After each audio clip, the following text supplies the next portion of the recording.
देखी, जब एगो लड़का के जब एगो लड़की से प्यार होला तो कोना तरीके से इजहार होला ई तरह वो लोग जानते बानी। चाहे चिट्ठी होखे, लव लेटर या मैसेज या डायरेक्ट फूल देके इजहार होला।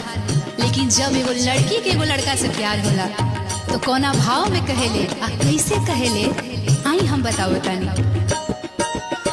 प्यार बानी कइले तोहसे, प्यार बानी कइले तोहसे, ए राजा हमरो सलहवा मनवा। प्यार बानी कइले तोहसे, प्यार बानी कइले तोहसे, ए जानू हमर सलहवा मनवा। कि हमरा माई के दामाद मोर दुल्हवा बनवा, हमरा माई के दामाद मोर दुल्हवा बनवा।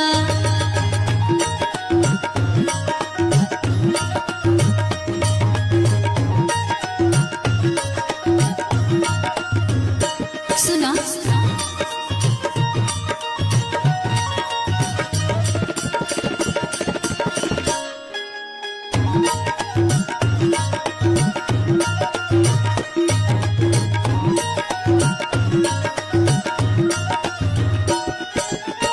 तू हमर दिल में, हम तोहरा दिल में रहले। कवनो भी दुख आई संगे संगे सहले।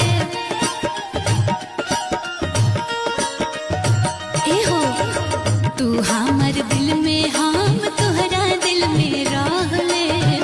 कवनो भी दुख आई संगे संगे सहले।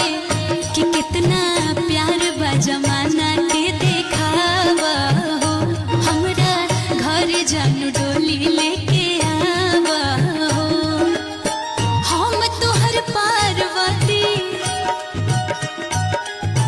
हम तोहर पार्वती, तू हमर भोला बौरहवा बनवा।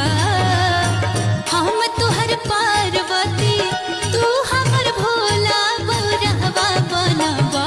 कि हमरा माई के दामाद मोर दुल्हवा बनवा, हमरा माई के दामाद मोर दुल्हवा बनवा।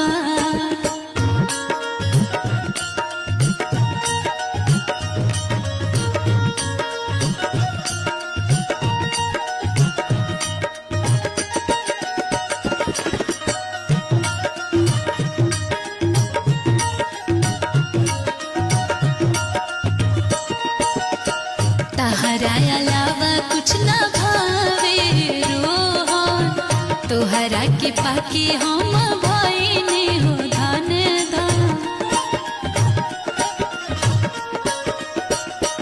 ए हो तोहरा अलावा कुछ न भावे रोहन, तोहरा के पाके हम भइने हो धन धन। की बात बुझल न सूर्या पागल हौआ, तू तो हमरा आँखी के काजल हौआ।